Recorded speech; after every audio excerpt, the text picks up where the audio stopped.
शारदीय नवरात्र। अब की बार तो नवरात्र 10 दिन के हैं। आप सभी को बहुत बहुत बधाई। माँ दुर्गा भवानी के जवारे क्यों बोए जाते हैं, जोत क्यों लगाई जाती है, कलश स्थापना क्यों होती है, माँ भवानी को सौभाग्य सामग्री सुहाग सामग्री का स्मरण क्यों, कन्या भोज क्यों, कन्याओं का चरण पूजन क्यों। क्यों भैया, कभी किसी ने पूछा कि 4 नवरात्रे होते हैं? अब जब 4 नवरात्रे होते हैं तो क्या पितृपक्ष एक ही होगा? जम के बोलो जरा। पितृपक्ष भी 4 ही बार आता है। हम उसको 3 बार जान नहीं पाते, पर चौथे बार में हम सर्दी आने से पहले उसका स्मरण करते हैं। 4 नवरात्र के रूप में क्यों होती है? हमारा बचपन, हमारी जवानी, हमारी अधेड़ी और हमारा बुढ़ापा, 4 अवस्था में यह नवरात्रे की जो साधना होती है, नवरात्रे में जो आराधना होती है, जो नवरात्रे में माँ आद्य शक्ति दुर्गा भवानी माँ पार्वती की पूजन होती है, माँ गोरा के रूप में, चंद्रघंटा के रूप में, स्कंद के रूप में, कुष्मांडा के रूप में, माँ कात्यायनी के रूप में, माँ कालरात्रि के रूप में, जब हम माँ आद्य शक्ति की आराधना करते हैं तो वो नवरात्रे हमारे शरीर को एक ऊर्जा देते हैं, एक एनर्जी देते हैं, एक बल देते हैं। कलश की स्थापना क्यों करते हैं? आज शिव महापुराण में शुरुआत में अपन शिव और पार्वती की यही संवाद को लेकर चलते हैं। कभी कोई तुमसे पूछे कि पूजन में मिट्टी का पात्र, मिट्टी का घड़ा, मिट्टी का हंडा, मिट्टी की मटकी क्यों रखी जाती है, यदि कोई तुमसे पूछे तो तुम्हें उत्तर देना है, ये मिट्टी का हंडा, मिट्टी का मटका, मिट्टी की मटकी कलश में रेणुका माता के नाम से रखी जाती है, जो अखंड सौभाग्यता प्रदान करती है। इसके ऊपर जब जब श्रीफल रखाता है, नारियल रखाता है, तो उस पर 5 बार 7 बार मोली नहीं लपेटी जाएगी, तो 9 ही बार लपेटी जाएगी। 5 या 7 बार लपेटते हैं तो कहते हैं कि लक्ष्मी की छिन्नता होती। बहुत ध्यान देना महाराज, कलश का जो मुख होता है, उस मुख पर भगवान विष्णु का स्थान होता है। किसका स्थान है? भगवान विष्णु का। थोड़ा सा नीचे आओगे, जहां से कलश का मुख दबा हुआ होता है, वह जगह भगवान स्वयं शिव की होती है। किसकी जगह है? भगवान शंकर की। कलश का अग्रभाग, नीचे का भाग जहां से फैला हुआ होता है, वहां ब्रह्मा का आधिपत्य स्थापित होता है। फिर कलश का जो नीचे का भाग होता है, वो भगवान शिव और शक्ति का स्थान होता है। कलश के बाहरी भाग में, जहां पर बाहर का हिस्सा होता है, उस कलश के बाहरी भाग में 33 कोटि देवताओं को भगवान शंकर ने लाकर विराजमान किया होता है। महाराज भगवान शंकर 33 कोटि देवताओं को निमंत्रण देकर उस कलश में विराजमान कर दिया। इतना सुंदर लिखा है देवी भागवत के अंदर। और कितनी महत्वता कलश की महाराज। जहां जगह पर किसी देवताओं को बुलाने की जरूरत नहीं होती, 33 कोटि देवता उस जगह पर स्वतः विराजमान हो जाते हैं। स्वयं 33 कोटि देवता स्वयं वहां विराजमान। और नवरात्रे में भी देवी की आराधना का एक स्मरण का सुख है महाराज। ज्योत का विधान है, नवरात्रे में देवी की ज्योत लगती है, अखंड ज्योति लगती है, जवारे बुआए जाते हैं, कलश लगता है। ज्योत का भी विधान है। जिसके यहां दिया अखंड जलाया जाता है, अगर वो दिए की लो, दिए की बाती अगर दक्षिण दिशा की होती है, तो उसके घर में साल भर में एक घात जरूर होती है।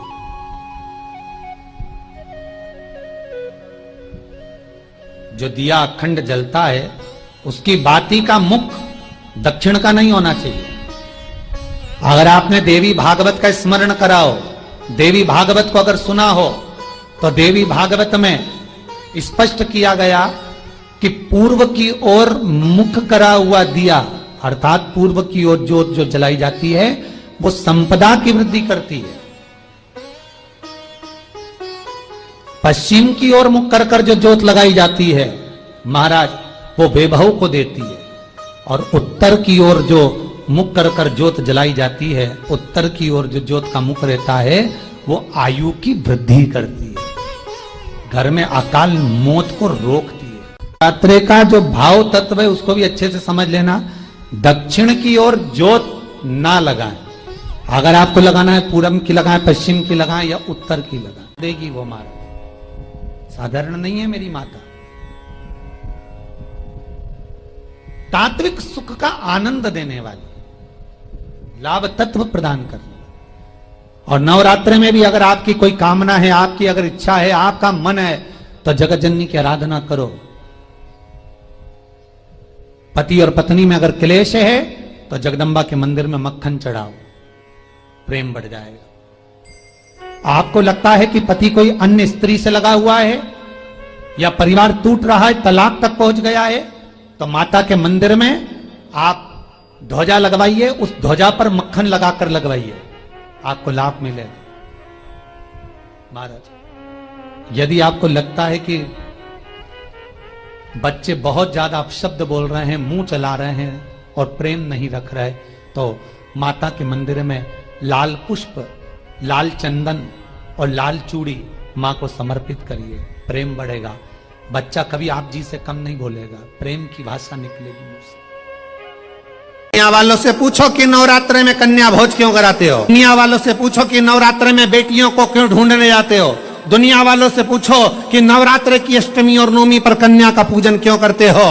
क्योंकि दुनिया वालों को ये मालूम पड़ना चाहिए कि देवी भागवत में लिखा है, एक कन्या एक बेटी जब किसी के घर में मुख झूठा करती है, एक बेटी एक कन्या जब किसी के घर में भोजन करती है, तो उसके भंडारे कभी खाली नहीं रहते। इसलिए कन्या पूजन किया जाता है, इसलिए बेटी का पूजन किया जाता है।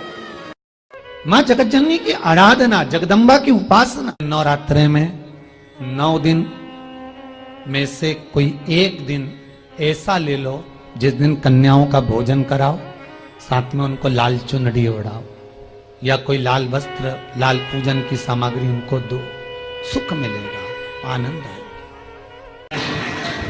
नवरात्रे जब बढ़कर आते हैं,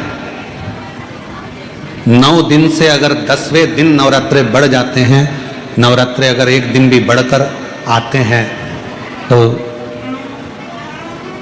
मां जगत जननी की आराधना करने वाले, साधना करने वाले भक्तों को जितना फल नवरात्रे का प्राप्त होता है, वो 10 गुना फल नवरात्रे में प्राप्त होता है। अगर नवरात्रे एक दिन बढ़ जाएं, 10 दिन के नवरात्रे हैं। अब की बात, जो शारदीय नवरात्रे इस वर्ष प्रारंभ हो रहे हैं वो 10 दिन के हैं, बढ़कर आ रहा है।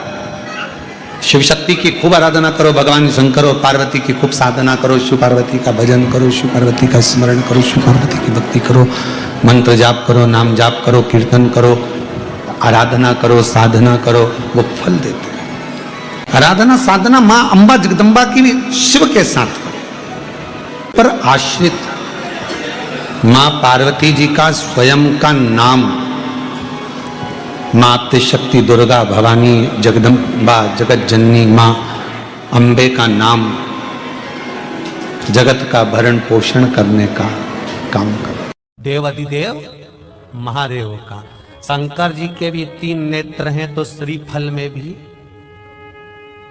आज जाकर श्रीफल की जटा को निकाल कर देखना, उसमें 3 नेत्र मिलेंगे।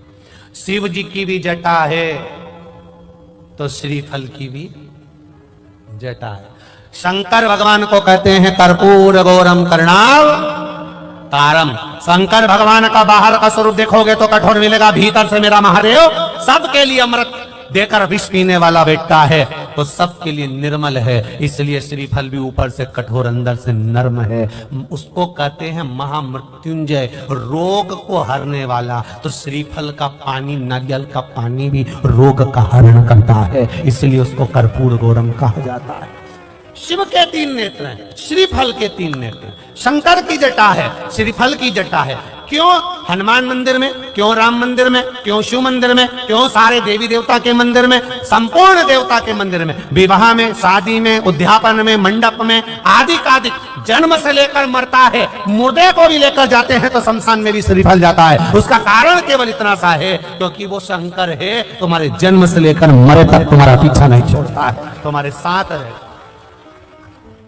किसी गुरु को बुलाना है, देवाधिदेव जिनके घर में ज्यादा रोग हो, बीमारी हो, ज्यादा तकलीफें आ रही हो, कष्ट बढ़ रहा हो, बीमारियां बढ़ रही हो, या भय लग रहा हो, डर लग रहा हो, हृदय चित्त में कहीं ना कहीं आपको भय का भान हो रहा हो, तो एक लोटा पानी एक कलश में जल भर कर रख लीजिए और रात भर उसको रखे रहने दो। नवरात्र चल रहा है, उस कलश को रात भर रखकर सुबह सुबह उस कलश में एक बेलपत्र डालकर उस जल को नीम के पेड़ के नीचे, जहां नीम के पेड़ के नीचे सारी विद्याएं, आद्य शक्तियां, सारी देवी उस नीम के पेड़ के नीचे विराजमान रहती हैं, उस कलश में एक बेलपत्र डालकर रात भर रखकर उस जल को पूरे घर में घुमाकर उस नीम के पेड़ के नीचे समर्पित कर दीजिए महाराज। घर में भय लगना बंद हो जाएगा, कोई बड़ी बीमारी आपको घेरेगी नहीं और उस बीमारी से, उस रोग से आप मुक्त रहेंगे, उस बीमारी से, उस रोग से आप मुक्त पाएंगे, वो बीमारी आपको घेर नहीं पाएगी। कलश का इस,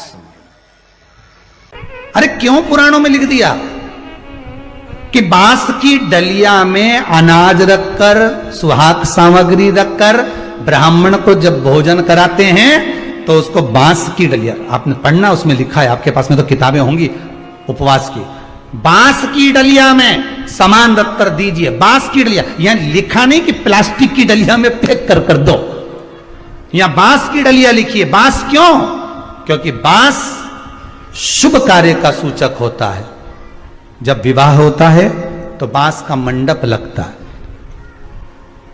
शुभ कार्य का सूचक होता है। बांस वंश की वृद्धि करता है।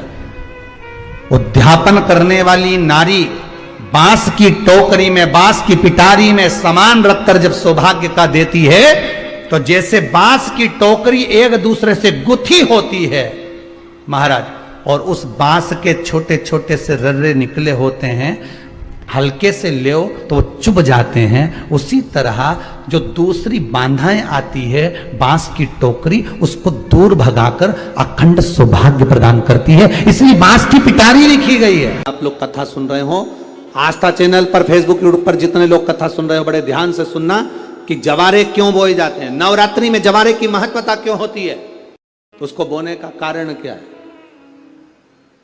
केवल कोई कहे कि हम ठाकुर जी को भजते हैं, भगवान कृष्ण को भजते हैं, कोई कहे हम तिरुपति बालाजी को, नारायण को भजते हैं, कोई कहता है कि हम हरि विठल को, पांडुरंगा को भजते हैं, हमारे यहाँ हम इनको भजते हैं तो जवारे नहीं बोते। ना ना, पुष्टि मार्गी है, ठाकुर जी की सेवा करने वाला है, उसके यहाँ भी ये 9 दिन जवारे बोए जाते हैं। रामानुज संप्रदाय से जुड़ा हुआ है, नारायण की पूजन कर रहा है, उसके घर में भी जवारे बोए जाते हैं। पांडुरंगा हरि विठल की उपासना कर रहा है, उसके घर में भी जवारे बोए जाते हैं। जवारे का महत्व हमारे यहां शास्त्र कहता है। क्या महत्व है उसका, क्या फल है उसका। महाराज, जब देवी माता ने दुर्गा भवानी को पंचायत में बुलाया गया, शिव पंचायत में मां दुर्गा बैठी हुई है, और शिव पंचायत में जब दुर्गा भवानी बैठी, उपद्रवियों ने उपद्रव मचाया, अहंकारियों ने अहंकार मचाया, असुरों ने, राक्षसों ने हाहाकार मचाना प्रारंभ करा। तब उस समय पर देवाधिदेव महादेव माता पार्वती को देखकर, दुर्गा भवानी को देखकर मुस्कुरा रहे थे।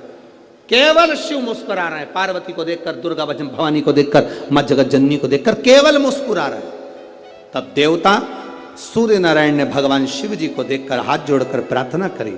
भास्कर देव बोले, सूर्य नारायण बोले, बाबा मेरे मन के संशय को मिटा दीजिए। शिव जी ने पूछा क्या काम है, बोलो क्या चाहते हो। शंकर भगवान से सूर्य देव, भास्कर देव कहते हैं, प्रभु आपके मुस्कुराने का कारण क्या। भारत की भूमि पर जितनी जगह पर भी आप लोग कथा सुन रहे हो, आस्था चैनल पर, फेसबुक यूट्यूब पर जितने लोग कथा सुन रहे हो, बड़े ध्यान से सुनना कि जवारे क्यों बोए जाते हैं, नवरात्रि में जवारे की महत्वता क्यों होती है, क्यों बोया जाता है, मिट्टी में गेहूं डालकर क्यों उत्पन्न किया जाता है, उसकी महत्वता क्या है। सूर्य नारायण पूछ रहे हैं भगवान देवाधिदेव महादेव से, आप दुर्गा भवानी को देखकर मुस्कुराए, आप हंसे हैं, आपके चेहरे पर प्रसन्नता आई है, कारण क्या। और महाराज देवाधिदेव महादेव ने कहा यहां भगवान विष्णु, गणेश जी, भास्कर देव, आप सब बैठे हो। असुरों ने आक्रमण कर दिया, असुरों ने आक्रमण करा है।